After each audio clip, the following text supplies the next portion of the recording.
Hello, this is Malorian, this is Orc Tactical Team, and we're going to be talking about today is actually dragons, and just dragons in general. This comes from a question from a viewer, just saying, Malorian, I'm a high elf player, and I just wanted your whole opinion on dragons, and what's your favorite dragon of all of them, and can you please rank them type of thing. So that's what we're going to do, is just look at all the different races that can get dragons, and then kind of just rank them of which ones I think are the most valuable. Now, when it comes to this, there's three factors you really have to think about when you want to actually take a dragon.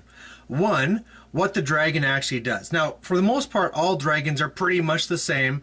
I mean, you have the whole high elf dragons, which have the three little rankings there of, the star dragon, moon dragon, blah, blah, blah. But they are slightly different, mainly in their breath weapons and the number of breath weapons they get. The second part of this is also the rider that can go onto it. So what type of protective gear they have available to them, what sort of offense they can put out. Because really, when you look at a dragon, you can't just take a dragon. There's no rare choice out there that just says dragon. Go ahead and take it. You have to really dedicate a lord to this spot. So you definitely need to try and figure that into your whole equation. The next one is going to be the liability of it, because really this is a really big chunk of your army. You got the 300 something points for the dragon, the 300 so odd points for the lord, and then this is also probably your general, depending on what the point size is, and if you can sneak something else in there, chances are this is your general as well. So there's the whole liability to it as well.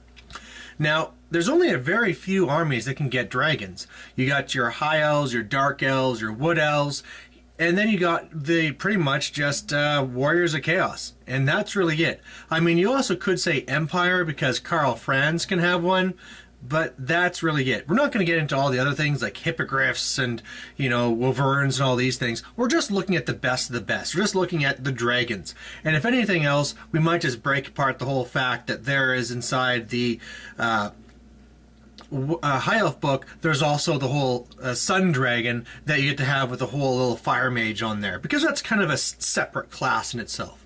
Now, I would say at the very top of this whole heap, I'm going to go right to it and say the best of the best out there is going to be the Warriors of Chaos. And here's the reason for it. First of all, the character you can have on top. Now, this character is just great because you have the access to you of just taking the Mark of Tzeentch. Now, of course, this is coming out a few months before the new book comes out, so this could completely change. But right now, getting +1 to your ward save means that you can either go with the 3+ ward from shooting, or you can just give it to any sort of combat lord and having the 4+ talisman of preservation going up to a 3+ ward. So the idea of him dying up there is pretty remote. Now, the other part of this as well is that you don't really have to really dedicate your combat lore to this. You can feel fairly safe putting your level 4 up on there. You have your level 4, you might want to make him Tzeentch anyway, and then when he's up there, he's going to be a pretty good fighter, he's going to have a pretty good save, and he's a just good guy to have up there. Then you have the dragon itself, and Chaos Dragons are pretty cool in the fact that they have 2 breath weapons. And where this can really come in is they can't use it both in the same turn, but typically what happens to a dragon as you come in and you do your big damage, right? You're doing your breath weapon and all the little attacks. You might have like bonuses for hatred or for spears and lances. And then after that, you have to really deal with the combat res, maybe a counter charge, before you have your following turn, which you get to again follow up. What the Chaos Dragon gives you is that ability to slam in, do a breath weapon. On your opponent's turn, another breath weapon, so that you're going to be still winning combat or being close enough that you're going to hold. And then, of course, on the following turn, now you are getting to counter charge, and you get to smash your opponent. So it's a really great thing to have. And then finally, the liability part to it. Really, I mean, apart from being your level 4 and nobody wants to lose a level 4, the whole part of losing your general isn't that big of a deal to Warriors of Chaos. They're typically winning combats anyway, their leadership is generally pretty high, so it's not that big of a deal. I mean, you don't really want your level 4 to die, but like we said, he's going to have a 3+ ward, so if anything, the dragon might die, and then he's going to be joining your infantry that you obviously already have, because it's Warriors of Chaos and that's what they do. So that's what I'd have as the very top. Now, the thing is I have as the number 2 could be very surprising to you, but I'm actually going to say Wood Elves. And why is Wood Elves number 2? Well, I'd say they're that because, first of all, the Rider. The Rider gives you something that is fantastic that nobody else has for any other of the dragons. And that's the ability to take an item that gives a ward save also to the dragon. Now, this is the one where it's a one-time 3+ ward where it just goes until your first time fail. But really, when you're looking at taking cannonballs, this is a fantastic thing to have on a dragon, where normally you'd just be like, okay, I'll sit with the dragon, I'm going to take my d6 wounds. Well, no, I got a 3+ ward against it. So that in itself is pretty amazing. Now, if you look at the damage output of this thing, it's, we're talking about a highborn here, right? It's not going to do anything pretty crazy. However, the other part too is it doesn't need to do anything crazy.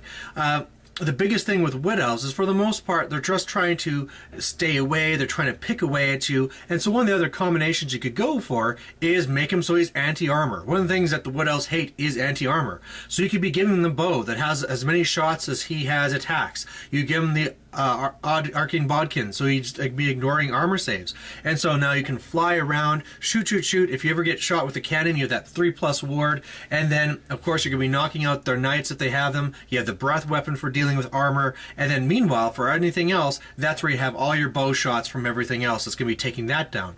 And the greatest thing with having a dragon in this is that normally with your Wood Elf armies, you don't have much to threat. I mean, unless you're going with, say, the Treekin Horde or a couple of Tree Men or something, if you just have a bunch of archers, you can bet the opponent's just going to be running at you every single turn. However, if you have a dragon, say like on a flank or something, all of a sudden they have to be more careful and they have to be holding back a little bit. So the dragon is also adding a whole bunch to the actual army. And so I think it's just, when you're looking at choices and the way they're going to be working with the army, it's just a fantastic choice to have. Not as good as the Warriors of Chaos Dragon, but still very, very good. The next one I'd be saying is the Dark Elves. Now, Dark Elves, their big thing is that for their rider, again, they have that whole great inverse ward save. Everybody loves that thing, and it's just going to be fantastic. You're just going to have this guy up there, and if you ever hit him with a cannon, sure, the dragon's going to get hurt, but on him, I mean, as long as he doesn't roll a 6, he's going to be just fine, and it's just going to bounce right off of him. Now, you have different ways you could run this. Of course, what I'm saying right there, for some parts of it, you might be thinking Combat Lord, right? Running in there, doing a lot of damage. But the thing is, it's almost just like a Highborn. Your whole Dark Elves, they don't usually pump out that much damage either. I mean, they have Hatred, which is pretty awesome, but it's not like they're a Chaos Lord or anything like that, or even... they just don't have that real punch. And so something you might want to be looking at if you are going with Dark Elves is, again, putting on your level 4 up there. He's not that big of a liability because you have that whole inverse ward save. If you ever do lose your dragon, he can go off into another unit. And then one of the great things you can do too is if you ever do run him into combat and they're directing attacks at your person, as long as, you have to remember, you're a dragon, you're picking your combats. So as long as you didn't do something silly and charge into a unit of Night Goblin Spearmen, you're probably going into a unit that has some pretty high strength attacks or something. So any attacks that are going up against your character are going to be pretty much wasted. I mean, it's pretty much fantastic, right? Anything they direct at your character is not going at your dragon, and you're not going to be losing those. And then, of course, you have so much infantry all over the place that if you ever fail and the dragon dies, you can join that infantry. So, really looking at that, it's just a very good build again. I mean, I don't see it as helping them as much as... the Wood Elves. It doesn't really have that game-changing effect from what they really do. I mean, for the most part, you're probably better off just keeping that sorcerer in a bunker and saying Mind Razor to that, and then all of a sudden this cheap unit of spearmen is going to be acting way better than a dragon for way less of the cost. But still, when you're looking at just the dragons, and if you had to take one, they're the next one I'd take. Now, that means we're down to High Elves, which, of course, the person that asked this question is now probably not too happy with me because they want to know that, yeah, our dragon's the best one out there. But the problem why I don't like the High Elf dragons is the way that the army actually operates. Just like we were talking about the Wood Elves, where usually they're shoot, and having a dragon really kind of helps that because their big weakness is combat, so this kind of helps them there, and also high armor. Well, the problem with High Elves is that they're always a very elite army. They don't have little cheap things. especially little cheap things that can go out and go after war machines.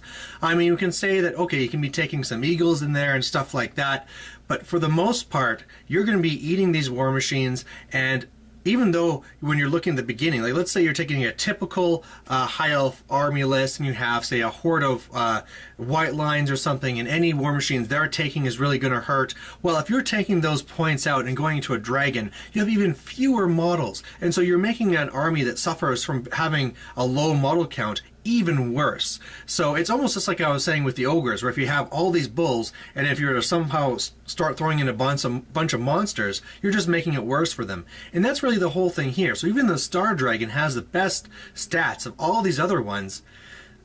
It just doesn't seem to really fit with the army. Now, there are a couple of cool things you can do. Now, of course, people like taking the whole thing of, getting the reroll armor saves and the 4+ ward and all that great stuff. But actually, if I was ever going to be taking a high elf dragon, I'd be taking the whole null stone. The whole one where everything within 6 inches, you don't get to cast magic, and all magical items become mundane. So, of course, on this, we're going to be taking a lord there, the combat lord, and all he's going to be having is defensive gear. So probably just a lance and a shield.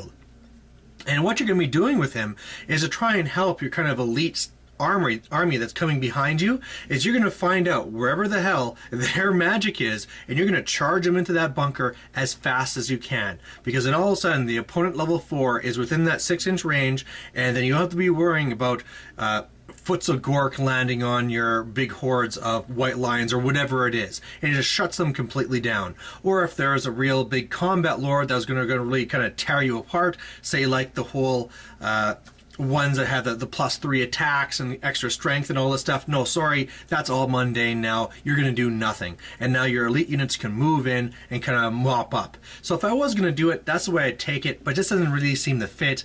And then going with that, even worse, is that whole kind of I'm a little fire mage on a dragon that they have.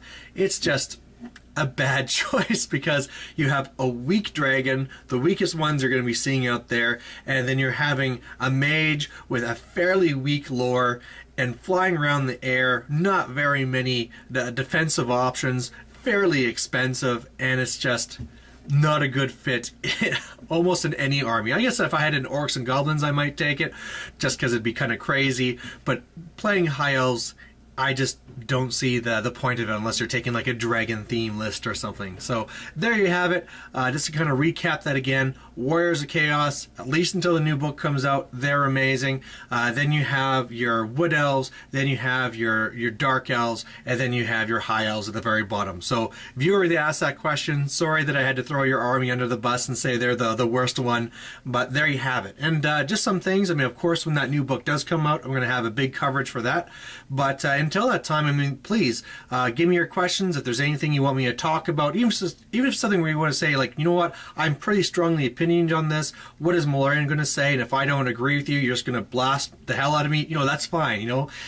Let's try and get these things going back and forth. So there you have it. And thanks for watching. Bye. Thank you.